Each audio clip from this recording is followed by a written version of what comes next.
сабағымыздың. Саламатсыздар ма, құрметті студенттер? Бүгінгі жаңа сабағымыздың тақырыбы мемлекеттің пайда болу теориялары. Бүгінгі сабақта біз мемлекеттің пайда болу туралы әртүрлі теориялар қарастырамыз. Және мемлекет дегеніміз не? Мемлекет бұл күрделі құрылым. Оның пайда болуы әрдайым даулы болып келеді. Жалпы мемлекет өз дербестігі бар және қоғамды арнайы органдардың көмегі арқылы басқаратын саяси биліктің маңызды түрі. Бүгінгі жоспар бойынша біз мемлекет және оның формаларын, мемлекет формаларының эволюциясын және қазіргі заманғы мемлекет формаларын қарастырамыз. Мемлекет және оның формаларына жалпы ең бірінші біз қоғамдық теориясын қарастырып өтеміз.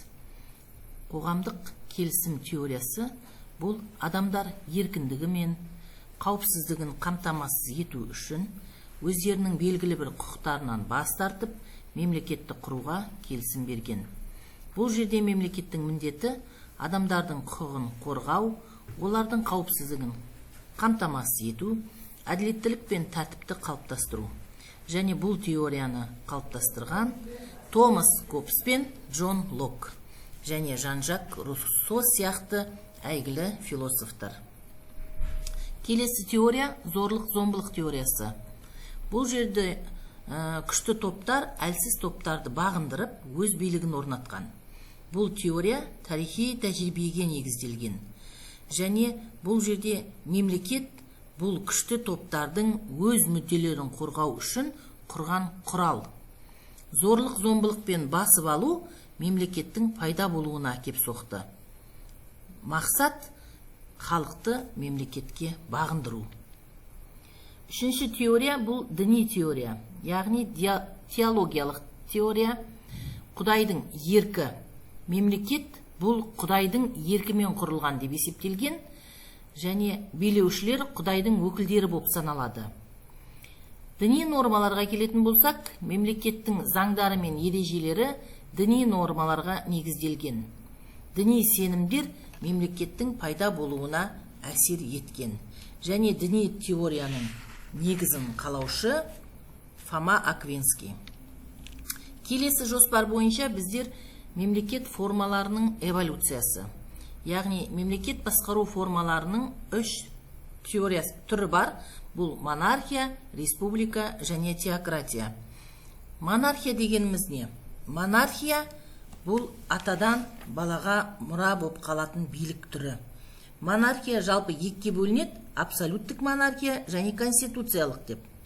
Абсолюттік монархия, яғни тәуелсіз басшы, король, патша, император ешқандай шектеусіз, шексіз билік жүргізетін мемлекеттік форма. Монархқа барлық жоғары заң шығарушы, атқарушы және сот билігі тиесілі. Шексіз билік кезінде ортағасырлық және жергілікті билік ірі феодалдарға емес, монарх тағайындайтын және орнынан алатын шенеуніктерге тиесілі. Конституциялық монархия.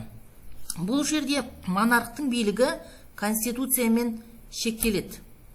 Монарх шартты түрде ғана жоғары билік иесі әрі сот жүйесінің басшысы болып саналады. Республикалық форма, яғни республикалық дегеніміз халық сайлаған өкілдер басқаратын мемлекет. Республикалықтың өзі екіге бөлінеді: президенттік және парламенттік деп. Президенттік республика бойынша президент бір мезгілде мемлекет басшысы және атқарушы биліктің басшысы болып тағайындалады. Ал және де қазіргі уақытта президенттік республика болып Америка құрама штаттары, Қазақстан республикасы, Ресей федерациясы тағы басқа мемлекеттер саналады екен. Парламенттік республикада үкімет парламенттік негізде құрылады және үкімет өз қызметінде парламент бақылауында болады. Президент мемлекеттік басшысы ретінде тек өкілетті қызметтерді ғана атқарады. Ол мемлекеттің ішкі және сыртқы саясатының негізгі бағыттарын айқындайды. Халықаралық қатынастарда мемлекеттік атынан өкілдік ететін лауазымды тұлға. Келесі теократия. Теократия діни билеушілер басқаратын мемлекет болып есептелінеді. Жаңа заман мемлекеттерінде парламенттік монархия, конституциялық монархия және республика деп бөлінеді.